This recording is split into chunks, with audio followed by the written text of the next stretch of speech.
What's going on, guys? It's Corey from Corey's World!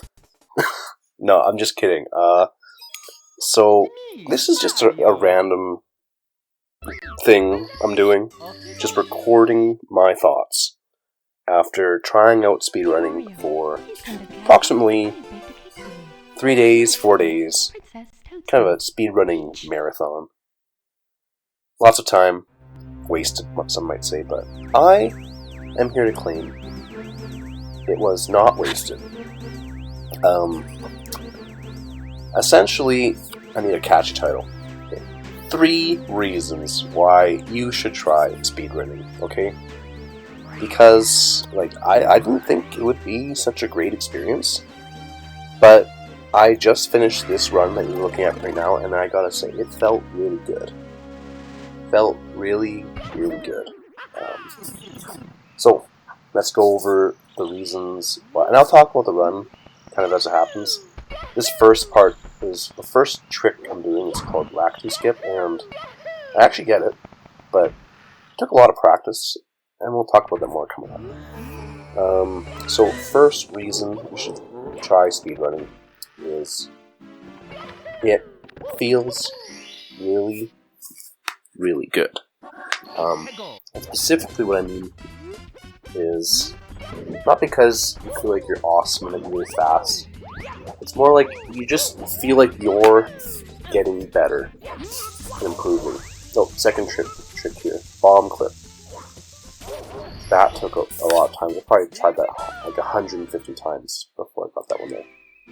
Okay, so yeah, the best thing is just feeling that you're improving. Like for example, you see that 9.2 minus 9.2 I just got in gold.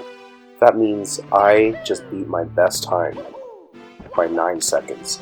And at this point, this is like my last run almost of the 3 days, so like that means out of the other 149 runs I did, that one was the best by like 10 seconds, so it felt really good getting that. And that's because I never got both the lactate skip and that bomb clip on the same run. And I think, honestly, that's probably the biggest reason why speedrunning is worth it, because it's just so fun. It feels like, and anyone that's like practiced or studied for a test or anything and it's paid off knows that feeling. Just when your practice and your hard work gets validated, it feels really good. And speedrunning is really good at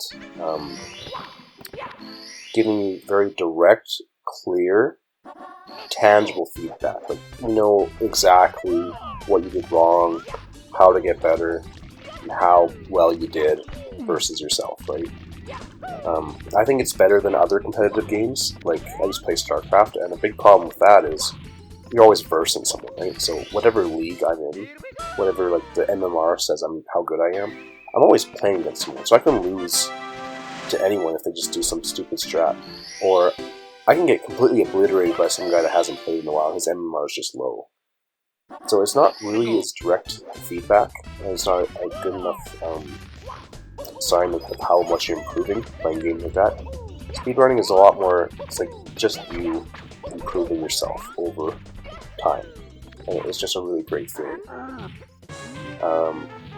So I'd say, yeah, I think the first and most important reason is it's really fulfilling in that manner. You get to improve yourself out of something, and through like you improving that, like through you getting better at this, you learn a lot of things about yourself. So the second reason I would say you should try speedrunning is you learn a lot about practice and how you as a person relate to practice. Like, what kind of practice works for you, when you should practice, how you should practice, what practice feels like, what's good practice, what's not good practice. It's really complex. And I really don't have a great one. I can't really say a lot from 3 days that I've done, but my sense is that practice is kind of weird. Like, you put lots of time learning a strategy, or learning something, whatever it is. And it won't pay off right away. It kind of comes back when you're not even really expecting it to. You know, like, for example, like, I practiced some things, like, specific things in this game over 100 times, like that bomb clip thing. And, like, I really didn't start getting any runs in with it until, like, a day and a half later. Like, if I just tried to do the thing right after I practiced, I wouldn't get it. And I think that's something to do with how your brain works. It tends just to, like, you have to sleep on things for your brain to sort out, like, oh, okay, this was good, this is bad. So time and effort are really key in practice. It's not like, you can't really just grind out forever. You have to take breaks. You also learn kind of how you practice, what environments work for you. Like, I think for me, like, I couldn't just practice whenever. I had to feel like I was in the right mind to practice, you know? I had to have that motivation to get better and practice specifically what I wanted to get better at. You know? No pressure, just motivation to get better. Okay, see that penguin thing I just did there? Like that? If you've ever played Mario, like that will look insane. Like you'll just think that, God, that looks so cool. That must be so hard. But in reality, like that's like the easiest thing to do ever. Like you can pick up a controller and probably get that if you even never touched this game before. I bet you can get that within 10 minutes. And look pretty much just like I did there. And I don't know, it feels good doing something that was once hard and you're just doing it very easily later. You just feel accomplished no matter what.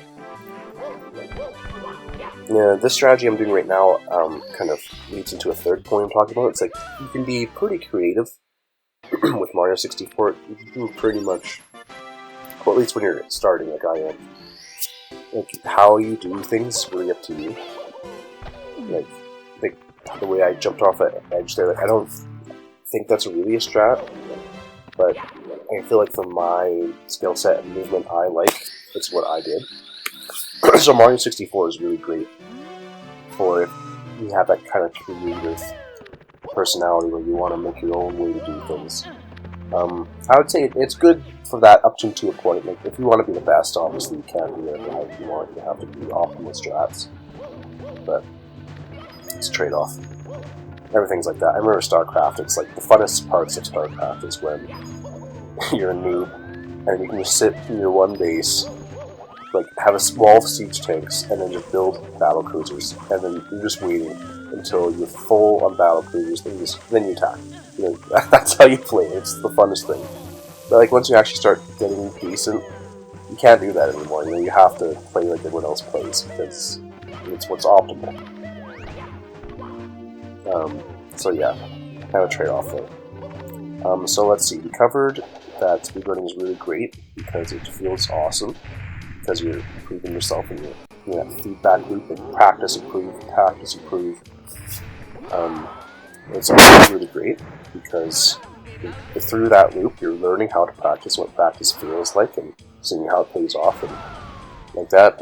A third reason, this might be the third reason really, that's worth talking about for me, is it's a good outlet.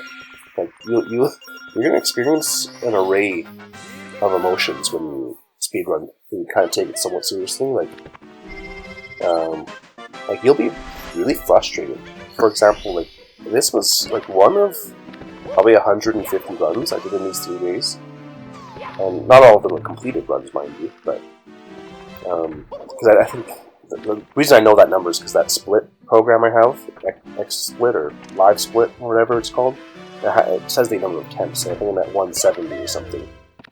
So like that's a lot of attempts. So there's a lot of frustration in those attempts, you know. But you kind of learn that frustration is part of the game, and you can kind of learn how to navigate your own emotions in a pretty like safe and easy setting. Like, it's a video game, right? So it's not as challenging as most of what life will throw at you. No, I shouldn't say it's challenging. It's going to be really straightforward in the sense that you'll know exactly what's going wrong. There's always a reason why something happens. You know, it's not like a relationship where it's like you don't know what the heck the other person's thinking. So in that sense, when you get angry or frustrated, you know exactly why. Let's say, so for example, let's say I get to the end of this run, and I lose the whole run, like the best run I've ever had. I've been practicing for 3 days straight, for like countless hours, and I lose this, my perfect run, and I lose it to something stupid, like some stupid BLJ thing, which we'll talk about later. Let's say that happens. I get really angry and frustrated, right? But it teaches you that you can kind of deal with your emotions in certain ways. Like for me, what works, and I think this is what lots of people should do, is you just focus on positive things. It sounds kind of cheesy, but so for example, what I did, and I was feeling pretty upset that I lost this awesome run, is just, okay, first of all, you're just playing a game speedrun, it's not the, nothing, you didn't lose anything, no one got hurt, really. And second of all, look on the bright side, like, look at how good this run could have been, how much you've improved. You look at all my gold times right now, let's say, how fast you were going. That shows like your practice is paying off, and you can probably do this run again. So if you just have that mindset and perspective, and that way of framing things in the positive, like you can really overcome frustration, lots of negative emotions, I think. And I think that's a lesson that can carry over to every realm of life, probably. And I've heard it lots in books and stuff, so I'm assuming it's true. So you can experience that firsthand in a fairly safe and practical environment to speak of. So some self-growth there too. So now I need to make a case for why you should play this specific game, Mario 64. So why is this should be your gateway drug, speedrunning. And let's start with the reason. I think it's a really accessible game. Like, it's the most speedrun game, so there's a pretty supportive community and like things like speedrun.com, like lots of side stuff available, like lots of tutorials on the internet, lots of support for the game itself. Like Project 64, the NBA that I'm running it on, is free, and it's great. And it's like really fast, little down. It must take up no disk space. The splitter thing I'm using to keep my time, which I would say is really important for speedrunning. It's actually really motivated me a lot with that splitting tool. That thing's free, quick download. And even this recording software that I'm using to submit this run to speedrun.com as proof of like, hey, I got this time. Like, that's free and easy to use too. Like, my computer's like a 2007. It's not like a really fancy computer. So as long as you have a computer, and I just use like an old Xbox 360 controller. Like just googling tutorials and stuff, you can just figure it all on your own pretty quickly and easily, I think, if you're tech savvy at all. Let's talk about a negative of Mario 64, because the timing is right. See, I'm chasing this bunny around, right? There's this bunny, and it's running from me, and you have to catch this bunny. It gives you a star. Now, that's the intended purpose of the bunny. That part's fine. The real problem comes when you're starting to do some stuff the game doesn't want you to do. And specifically, this means I'm trying to glitch through this door. Okay, I gotta get this bunny in a pixel perfect spot. And Mario is like in the door, and I can turn around and grab the bunny and take him on the other side of the door with me, because I need that bunny to get through the next door after that door. So it's like, that's why I wouldn't recommend this 16-star run if you really want to enjoy Mario, or even speedrunning, because there's this glitch thing you have to do, and also the BLJ thing at the end, which has its own stupid limitations. And I'd say neither of those things are very fun. Like, the developer didn't think, oh, they're going to try to do this pixel-perfect glitch for an hour and see if they can get it, because that'll increase their time. If that wasn't the intended purpose of the game, and it's not fun, too. Like, developers don't have to intend everything for it to be fun, but that's definitely not fun. These glitches you have to pull off to beat this run. So, that would be a negative, I'd say. But this is also the explanation of why I think Mario 64 is so much better than other games speedrun, because most other games, I feel like you have to do glitches like that. Like, if I'm playing because I play Dark Souls, right? If I'm speedrunning Dark Souls, if I'm getting good, I don't actually play Dark Souls when I'm speedrunning it. You know, I run through all the enemies. I run straight to the items because I know where they are. I do the best build, and I like two-shot every boss. So it's like you're not even playing Dark Souls really yet when you're speedrunning it. You know, there's some like it's definitely skillful, but it's not like you're playing it. You're not having that same experience. Mario, I feel like you're still just jumping around. You know, like the core aspect of the gameplay is still there. You're just faster at it. So in that sense, it's really fun and rewarding to speedrun. You don't have to learn a bunch of specific glitch, build, knowledge-based stuff. And I think Ocarina of Time is really the same sort of problem. Like you can know a bunch of stuff. It's not really just mechanics-based. Because really, anyone can jump around with Mario. Right? It's just moving around. You just play around with it for a bit.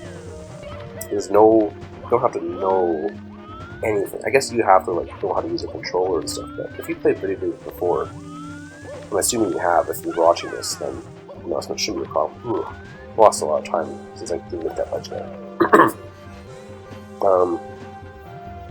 I gotta reference my list here. I got like a talking point list. And I want to make sure I cover all my stuff here. So we're talking about why Mario 64 is a good game. I said it's very accessible, free, easy to get into. In this 16-star run, like I played for 3 days, and I feel like I improved so much in those 3 days. There's so many options of how you want to improve, and like it's a fairly accessible run. Like it takes 30 minutes, I'd say, for like the average maybe to beat it. So like my first run was about 30 minutes. And like that's a short speed run, you know, you're not too invested in a half an hour thing. Like you reset after 10 minutes, it's not a big deal. It's not like a 2-hour game where like, you have to reset and start all over. So in that sense it's pretty good too. The time is good. But yeah, I'd say the only problem with Mario 64 16-star runs are these two glitchy things. And I'm gonna, like, if you look at the camera here, I'm doing the next stupid glitchy thing now. It's called a BLJ. I hate them.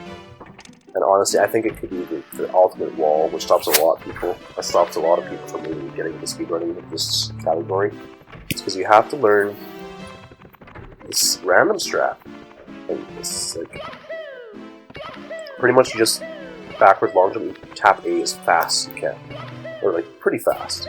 And I think that the speed at which you tap it could be a limitation for lots of people, which is annoying already. But then the second thing is, like, it feels random whether you get it or not. So, like, I could have this run, which is, like, best run of my life, and I could just lose it because I couldn't get this thing. And I could just, like, waste 2 minutes here, you know? Like, it's a no progress thing. You have to get it and you don't. You can just and even worse is, like, you're mashing a button, so you're tired. Right? So after like 3 attempts, you're kind of exhausted. So your chances of getting it go even further down. So yeah, that's a huge negative for this specific speedrun, I'd say. But everything else, Mario 64, I think it's the perfect gateway drug for speedrun. It seems really great. I was really surprised, honestly, how fast it can improve. And you see these awesome strategies that these speedrunners pull off, and you're like, wow, that's insane. But like, you can just do them. You practice them with and timing is what's amazing. It's like, you practice for like an hour and get a pretty cool strat. Like I said, we installed like in 3 days, so I didn't know how to do almost any of this before. Like even like the basic movement stuff, like long, like you can like hold, like just weird things. You can kick up ledges if you hold A, or you can like press A and B at the same time, A slightly before B, and do like a long lunge. That thing. What do you call that thing? A long something? I don't know. It's like you jump and dive at the same time. Yeah, it's like a long dive. And it's a really useful movement tool, but it's like, you can pick that up and start using it, and you can do all sorts of crazy fun movement options. Oh, you see my run red split there. It's actually only because I split incorrectly. I was supposed to split right after I jumped into this last Bowser level, but I forgot to. So the timer is actually kind of messed. That red split, you shouldn't count it.